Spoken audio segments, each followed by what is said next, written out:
ইব্রাহিম খলিলুল্লাহকে নমরুদ আগুন কুণ্ড তৈরি করে আগুন কুণ্ডে ফেলে দেওয়া হলো।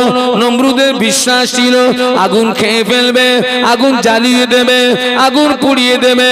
একটা দুটো দিন নয়, 40 দিন পর্যন্ত আল্লাহর পয়গম্বর আগুনের ভিতরে থাকলেন।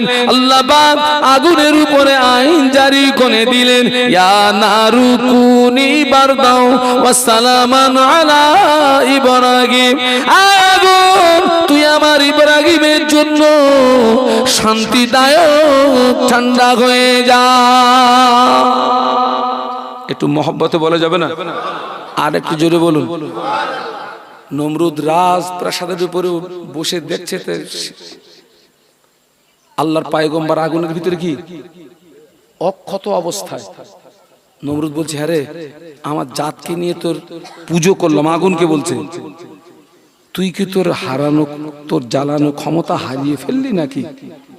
আগুনের ভিতর থেকে আওয়াজ আসছে, নমরুদ আমার জ্বালানো ক্ষমতা আছে কিনা তুই আয় আর তোর গোষ্ঠী সমেত আয়, পুড়িয়ে ছাই করে দেবো, কিন্তু ইব্রাহিমের একটা লোমে আমি স্পর্শ করতে পারবো না। একটু জোরে বলুন, আর একটু জোরে বলুন।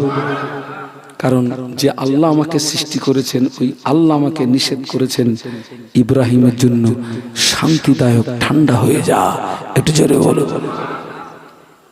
আল্লাহ নবী মদিনার মসজিদে নববী শরীফে আল্লাহ নবী জোহরের নামাজ আদায় করলেন।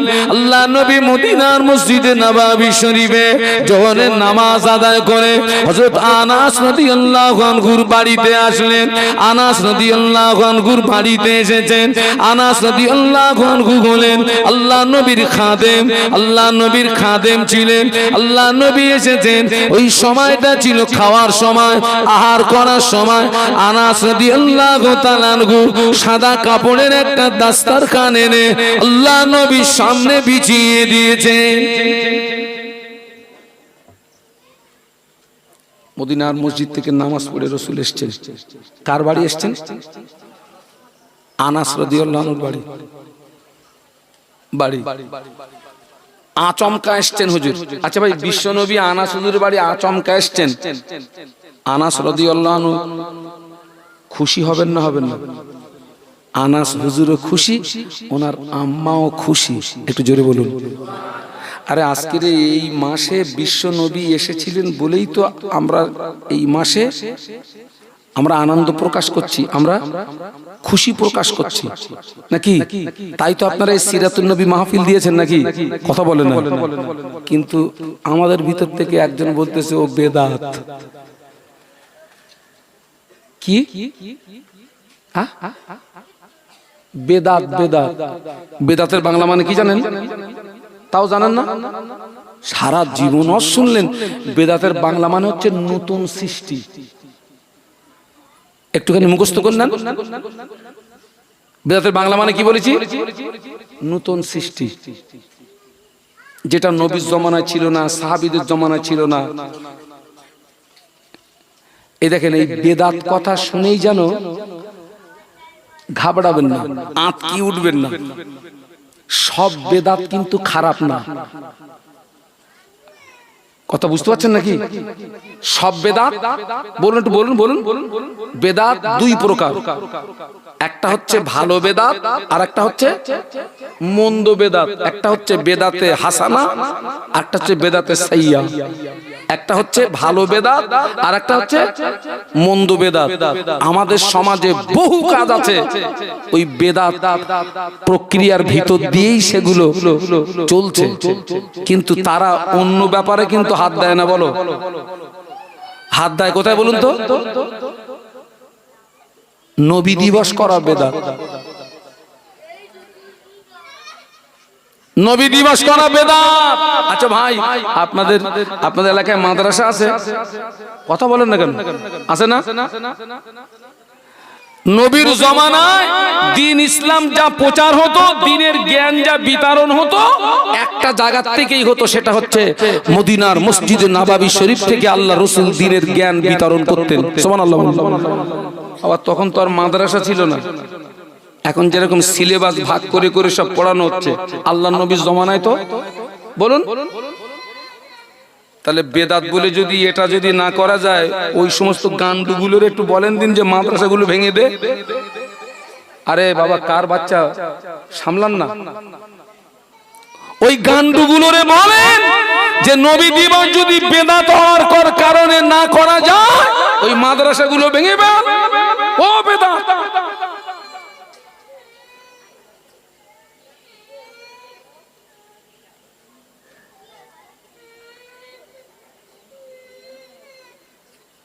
আসলে ব্যাপারটা ওই জায়গায় নয়, এই আলাদা একটা ভিতরে একটা কাজ করছে বাবা, আলাদা একটা বিষয় কাজ করছে, ওটা আপনারা জানেন না। এই সাধারণ মানুষগুলোকে, আম জনতাগুলোকে বিগড়িয়ে দেওয়ার, নবী থেকে মুখ ফিরিয়ে নেওয়ার একটা চক্রান্ত চলছে আমাদের সমাজে। খবরদার, সাবধান।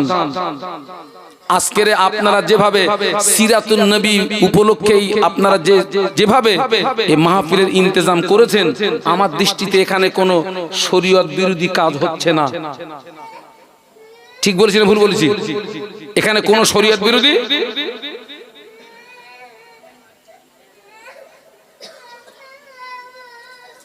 অতএব তাদের কথা শুনে যেন ঘাবড়াবেন না, তাদের কথা শুনে যেন এর থেকে পিছিয়ে যাবেন না। আমি আপনাদেরকে বলছি ভাই, আল্লাহর নবী মুহাম্মাদুর রাসূলুল্লাহ সাল্লাল্লাহু আলাইহি ওয়াসাল্লাম তার জীবন আদর্শ সম্পর্কে এই আলেমদের কাছ থেকে ওয়াজ নসিহত শুনে আপনারা অনেক কিছু শিখেছেন না শেখেননি? একটু বলুন, শিখেছেন তো? সবাই কি কিতাব পড়ে ভাই? না। তাহলে আজকের এই যে আমি যে শুরু থেকেই যে আলোচনাগুলো করছি, আমি তো সেই বিশ্বনবীর জীবন আদর্শ নিয়ে আলোচনা করছি। তো আপনাদের থেকে শিক্ষা নিচ্ছেন তো? আমি আপনাদেরকে বলে যাচ্ছি, আগামী বছরে আল্লাহ হায়াতে রাখলে আরো শান শওকাতের সঙ্গে এই সিরাতুন নবী উপলক্ষে মাহফিল কায়েম করবেন।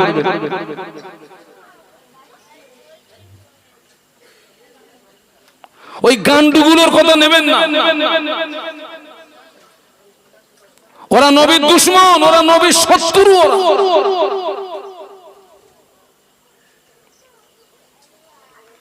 বাইরে নবীর জমানায় মাইক ছিল, ওরা মাইকি কথা বলে, এইটা খুলে পাছায় মারবে। এই বেদাত তো। নবীর জমানায় মোবাইল ছিল, ও তো বেদাত। কিন্তু এই যে মাইকটা ইউজ করা, এটা কিন্তু খারাপ বেদাত না, এটা কি ভালো বেদাত। সব বেদাত খারাপ নয়।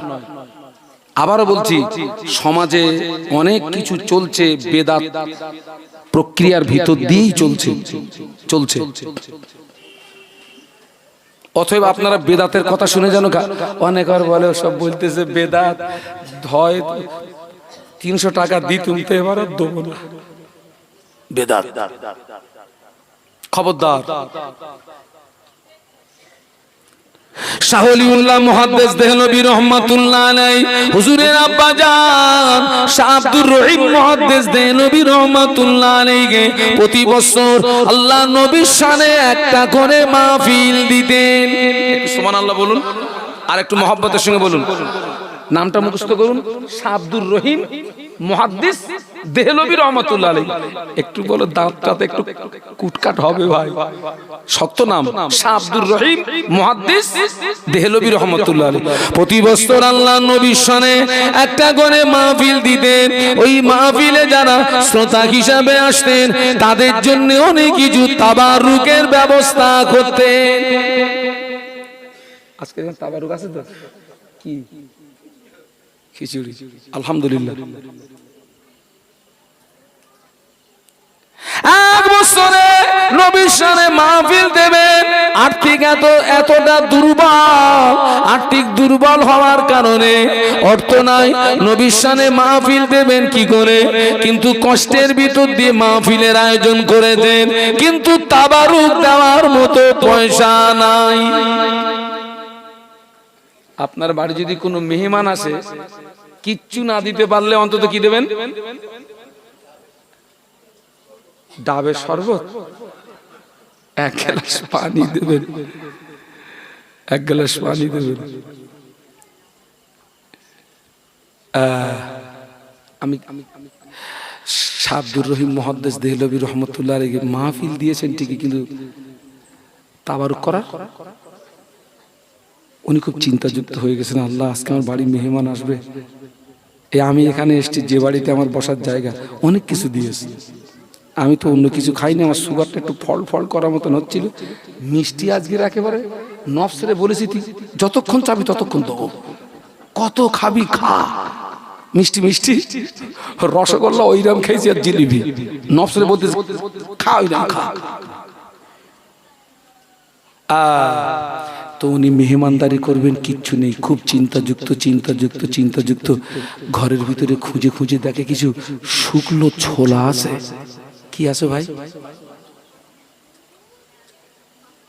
ও শাব্দুর রহিম মুহাদ্দিস দেহলভী রহমাতুল্লাহ আলাইহি বাড়িতে মাহফিল হলো, মাহফিল শেষ হয়ে গেল।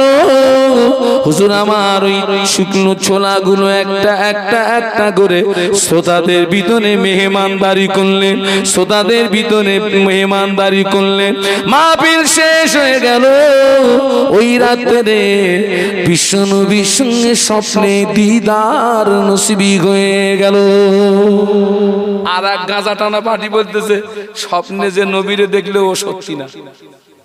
এসব গাঁজা টানারে কি করে পারো বলে? হ্যাঁ, স্বপ্নে নবীরে দেখে ও যে নবী তার নিশ্চয়তা কোথায়? গাঁজা টানা মাল।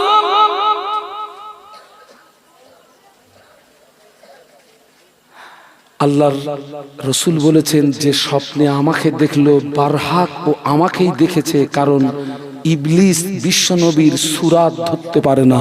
একটু জোরে বলুন, আরো জোরে বলুন। বড় বড় হুজুরদের সুরাত ইবলিস বলুন ধরতে পারে। ওলির সুরাত, খাজা বাবার সুরাত, বড় বিশ্বের সুরাত, কিন্তু নবীর সুরাত নেওয়ার ক্ষমতা ইবলিসের। আল্লাহ ওই পাওয়ারটা ওর থেকে, একটু সুবহানাল্লাহ বলুন। যে নবীকে দেখলো ও বারহাক নবীকেই দেখেছে। একটু জোরে বলুন সুবহানাল্লাহ। শাহ আব্দুর রহিম মুহাদ্দিস দেহলভী রহমাতুল্লাহ আলাইহি ওই রাতে নবীর সঙ্গে দিদার নসিবি হলো। আল্লাহ নবীকে সালাম দিলেন, আল্লাহ নবীকে সালাম দিলেন। দেখতে পাওয়া যায় আল্লাহ নবীর হাতে ওই শুকনো একটা ছোলা দেখতে পাওয়া যায়। হুজুর জিজ্ঞাসা করলেন, ইয়া রাসূলুল্লাহ, হাবিবাল্লাহ, এই ছোলাটা আপনি কোথায় পেলেন? আল্লাহ নবী বলেছিলেন, ও আল্লাহর বান্দা, তুমি আমাকে ভালোবেসে মোহাব্বত করে প্রতি বছর আমার সামনে একটা করে মাহফিল দিতে, ওই মাহফিলে যারা শ্রোতা হিসাবে আসতো ওদের জন্য কিছু তাবারুকের ব্যবস্থা করতে, এবছরে আর্থিক সংকটের জন্য তেমন কিছু করতে পারো নাই। আমি রাসূলুল্লাহ তেমন কিছু করতে পারো নাই, তবে বাড়ির শুকনো ছোলাগুলো তাবারুক হিসাবে তুমি মেহমানদারি করেছিলে। ও আল্লাহর বান্দা, তোমার এই ছোলা আল্লাহ পাকের দরবারে কবুল হয়ে গিয়েছে। তোমার ওই ছোলা মিসলে সুরাত আল্লাহ পাক আমার কাছে পৌঁছিয়ে দিয়েছে। আরো জোরে বলুন। আবার কেউ কেউ বলবো সব গল্প, ওইসব মালগুলো আমার কাছে আনতে পারেন?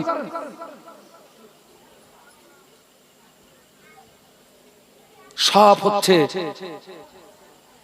চক্রান্ত। এটা কোন জমানা বাবা? আরে জোরে বলেন না, কোন জমানা? শেষ জমানা। রাসূল বলেছেন, হাতের তালুতে আগুন রাখা যত না কষ্ট হবে, তার চেয়ে বেশি কষ্ট হবে কি নিয়ে বাঁচা? আপনি সুন্নাত ওয়াল জামাত আকীদাভুক্ত অন্তর্ভুক্ত মানুষ, আপনার আকীদা সিরাতুন নবী উপলক্ষে মাহফিল দিলে অনেক খায়ের বরকত আল্লাহ পাক দান করেন।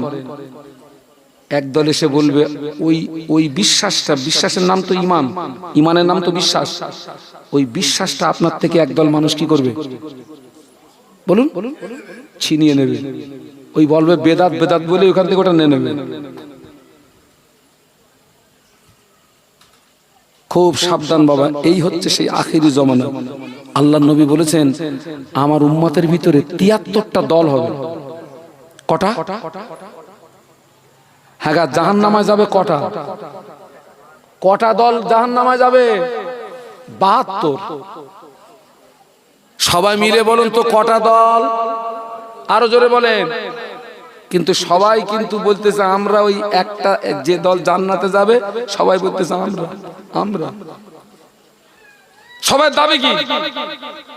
ওই দলে, ওই দল আমার কা দল। আল্লাহ নবী যে দলটিকে জান্নাতি হিসাবে স্বীকৃতি দিয়েছেন, আল্লাহ নবী যে দলটিকে জান্নাতি হিসাবে স্বীকৃতি দিয়েছেন, ওই দলটির নাম হলো সুন্নাত ওয়াল জামাত। একটু জোরে বলুন, আর একটু জোরে বলুন।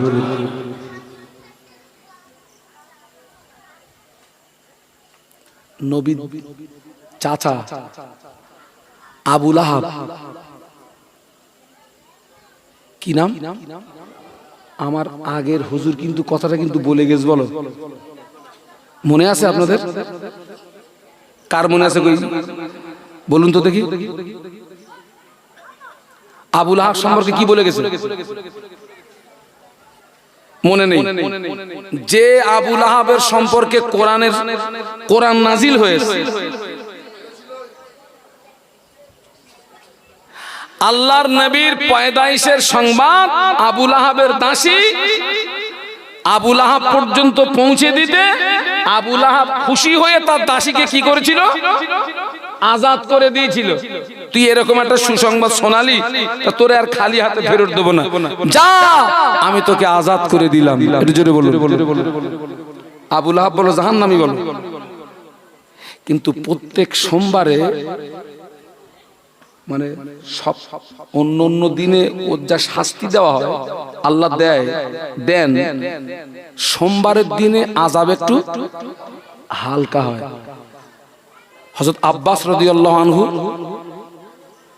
স্বপ্নে ওনাকে দেখলেন, জিজ্ঞাসা করলেন ভাই কেমন আছেন? তো বললো আমি খুব কষ্টে আছি, তবে ওই সপ্তাহে একটা দিন আমার আযাব একটু হালকা করে দেওয়া হয়, আর আমার আঙুলের মাথা দিয়ে একটা মিঠার রস বার হয়, যেটা পান করে আমি তৃপ্তি অনুভব করি। এর কারণ বলেছিল আমি ওই মুহাম্মদ সাল্লাল্লাহু আলাইহি ওয়াসাল্লামের জন্মের কথা শুনে খুশি প্রকাশ করার কারণে, আমি আমার দাসীকে আজাদ করে দেওয়ার কারণে আল্লাহ ওই ওসিলায় আমার আজাবটা হালকা করে দিয়েছে। ওই সোমবারে করে প্রত্যেক সপ্তাহে একটা দিন। একটু সুবহানাল্লাহ বলা যাবে? এবং যে আঙুল দিয়ে ইশারা করে আমি আমার দাসীকে আজাদ করেছিলাম, ওই আঙুলের মাথা দিয়ে কি বার হয়, এবং সেটা পান করে আমি তৃপ্তি অনুভব করি। একটু সুবহানাল্লাহ বলুন। একটা কাফের যদি নবীর প্রতি করার কারণে এই হয়, আমরা তো ঈমানদার, আমরা তো সেই আল্লাহ নবীর জন্মে আমরা তো খুশি প্রকাশ করছি। আল্লাহ আমাদের কিছু দেবে না? আল্লাহ খালি হাতে ফিরিয়ে দেবে?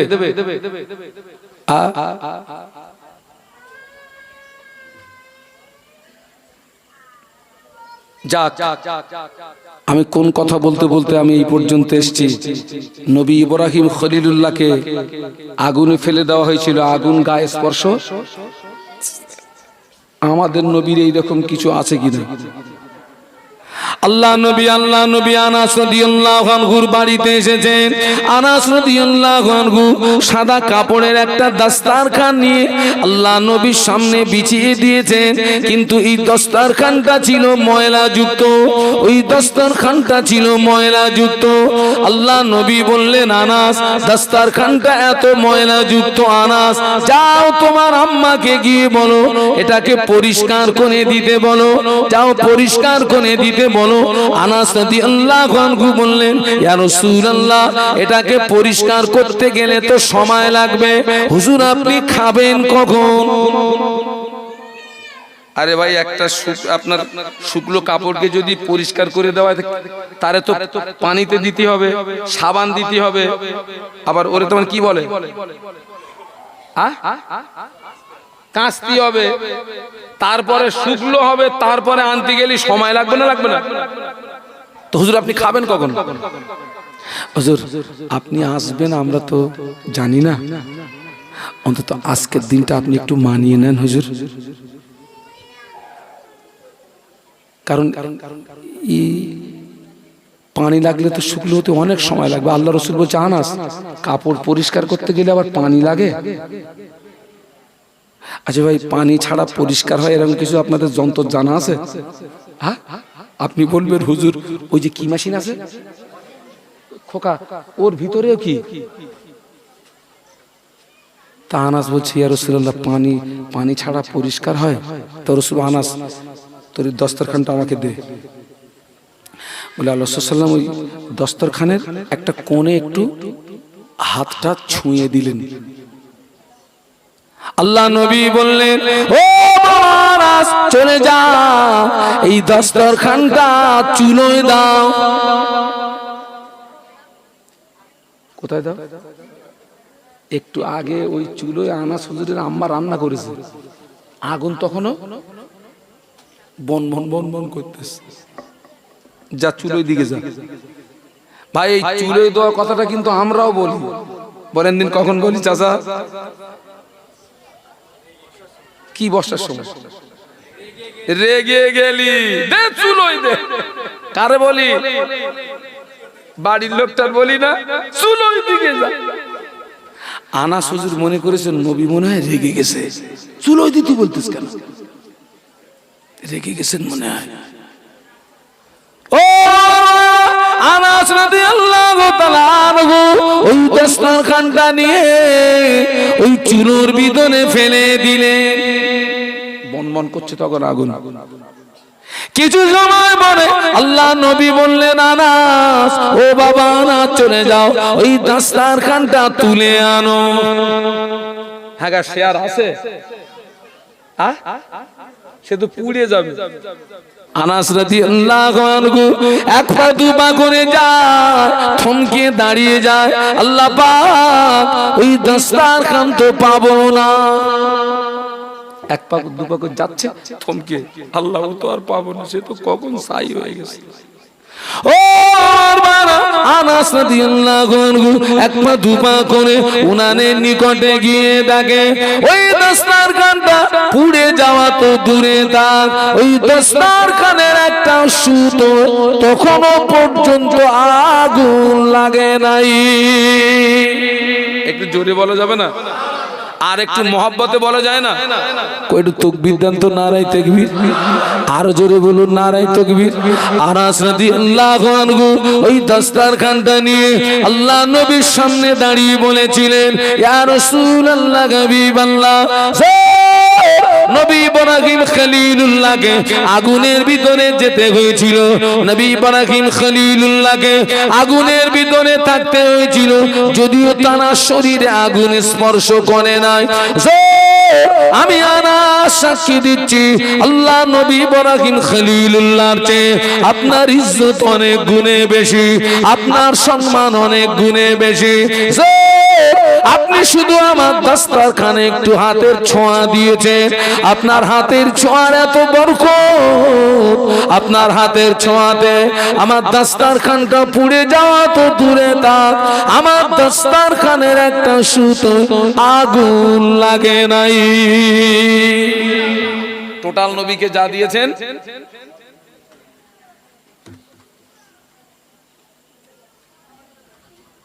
ও অন্য নবীরা, কোন নবী কোন গোত্রের নবী, কোন নবী একটা কওমের নবী, কোন নবী কয়েকজন ব্যক্তির নবী, আমাদের নবী কোন আল্লাহ নবী, আল্লাহ নবী, আল্লাহ নবী এলাকা ভিত্তিক নবী নন, আল্লাহ নবী গোত্র ভিত্তিক নবী নন, আল্লাহ নবী ব্যক্তি বিশেষ নবী নন।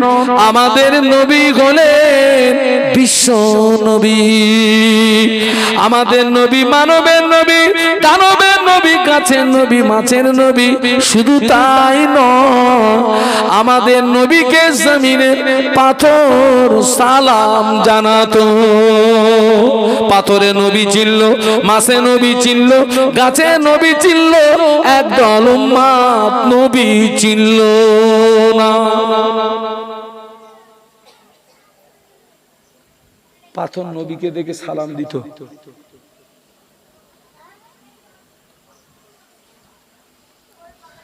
নবীর সবচেয়ে বড় দুশমন কে ছিল? ওই সেই শয়তান। শয়তানের হাতের মুঠোয় নেছে কাঁকর, পাথর নিয়ে বলছে, মোহাম্মদ আমার হাতের মুঠোয় কি আছে যদি তুমি বলতে পারো আমি ইসলাম গ্রহণ করব। আল্লাহ রসুল বলছেন, চাচা হাতের মুঠোয় কি আছে ওটা আমি বলবো না, ওইটি সাক্ষী দেবে আমি কে। তাহলে আপনি কি করবেন? বাবা কথা বুঝতে পারছেন না পারেননি? হাতের মুঠোয় কি আছে ওটা আমি বলবো না, আমি কে ওই পাথর বলে দেবে। আমি কে আপনার হাতের মুঠোয় যে আছে ওই সাক্ষী দেবে। বলে তাহলে তার কোনো কথা থাকে না। আবু জাহালের হাতের মুঠোয় যে পাথর ছিল সাক্ষী দিচ্ছে, আশহাদু আল্লা ইলাহা ইল্লাল্লাহু ওয়া আশহাদু আন্না মুহাম্মাদান আবদুহু ওয়া রাসূলুহু। একটু জোরে বলুন, আর একটু জোরে বলুন, লা ইলাহা ইল্লাল্লাহ মুহাম্মাদুর। পাথর নবীকে চিনল। আমার আগের যে বক্তা ছিলেন, বলুন তো শেষ কথাটা কি বলে গেছেন? কার মনে আছে? তবেই জানবো যে আপনারা ওয়াজ শুনেছেন। শেষ কথাটা কি বলে গেছেন উনি? আমি কিন্তু ভুলিনি। উনি কোরআনের একটা আয়াত বলেছিলেন, মা আতাকুমুর রাসূলু ফাখুযুহু ওয়া মা নাহাকুম আনহু ফান্তাহু বলেছিলেন। আল্লাহ পাক কোরআন শরীফের মধ্যে বলেছেন, আমার নবী তোমাদের যে কাজ করতে আদেশ করে আদেশটাকে মেনে নাও, আর নিষেধটাকে একদম গোদা বাংলা আদেশটাকে মেনে নাও, নিষেধটারে ছেড়ে দাও। এটা কি গোদা বাংলা? আচ্ছা এইবারে আপনারা বলেন তো, আমরা নবী যেটা আদেশ করেছেন ওইটা আমাদের দ্বারাই বেশি হয় না বিশ্ব নবী যে কাজ করতে নিষেধ করেছেন তুলনা অনুযায়ী ওইটা বেশি হয় না কম হয়? যেটা নিষেধ করেছে ওইটা বেশি হয়। আমি একটা কথা শুনেছি, কোন মাধ্যমে শুনেছি, আপনাদের এলাকায় নাকি সমিতির চাপ খুব। এরকম একটা কথা আমি শুনেছি, কথা কি ঠিক ঠিক শুনেছি না ভুল শুনেছি? আচ্ছা কাদের কাদের বাড়ির লোক সমিতি করে একটু হাত তুলে দেখান দিন আমার।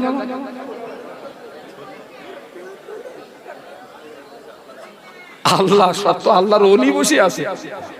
কোথায় ওয়াজ করতেছি আমি? পায়ে ধরে বলে যাচ্ছি, মায়েরা পায়ে ধরে বলে যাচ্ছি, এখনো সময় আছে। আপনি কোনো কারণবশত হয়তো ওর ভিতরে আপনি ঢুকে গেলেন, এখনো সময় আছে, বেরিয়ে আসেন। দমটা বন্ধ হয়ে গেলে রাস্তা সব কি। আজকে আমি আর বেশি কিছু বললাম না ওই সম্পর্কে, এখনো সময় আছে, বেরিয়ে আসেন। ভাইরে ওসব আমাদের সব পরীক্ষা করে, আমরা পরীক্ষা করে দেখেছি হারাম জিনিসে বরকত নেই। বরকত হচ্ছে কিসে? হালালে। এই খোকা, এই আমার দিকে তাকা, কুকুরের বাচ্চা কটা করে হয়? আগোনা 7টা 8টা বাচ্চা হয়। ওতে যদি বরকত হইতো খোকা, পা তোলার জায়গা থাকতো, যেখানে ফেলবি কুকুর। কই কিন্তু দেখদিন দেখছি কুকুর কই? গরুর বাচ্চা কটা? একটা। জনমের খাওয়া খাচ্ছি, তারপরে ফুরোচ্ছে। এটা হলো হালাল আর ওটা কি হারাম।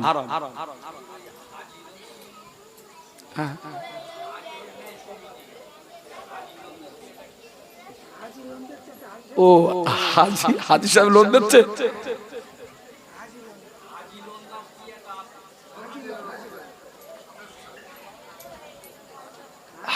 হাজি লোন ওটা তো আমার জানা নেই বাপ।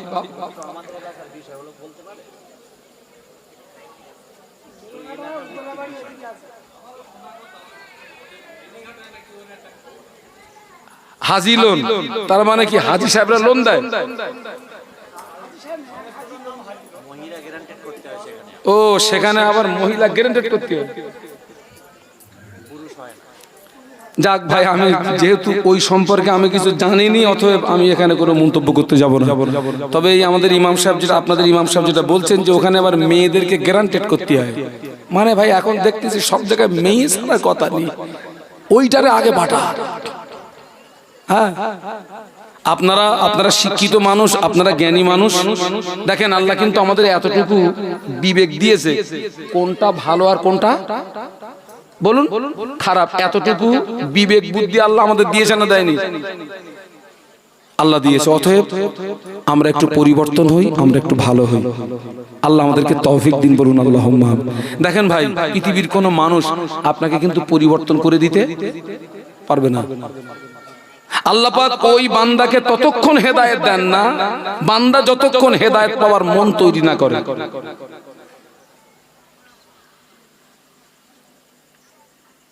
ওয়াজ নসিহত কিন্তু এটা কিন্তু ক্যাপসুলও না, ট্যাবলেটও না যে আমি আপনাদের বলবো ভাই সব হা করেন আজ গিলগে দে বাড়ি যাও, তা তো না। আমি এই যে বলে গেলাম, এ যদি আপনি মানেন আপনার উপকার, যদি না মানেন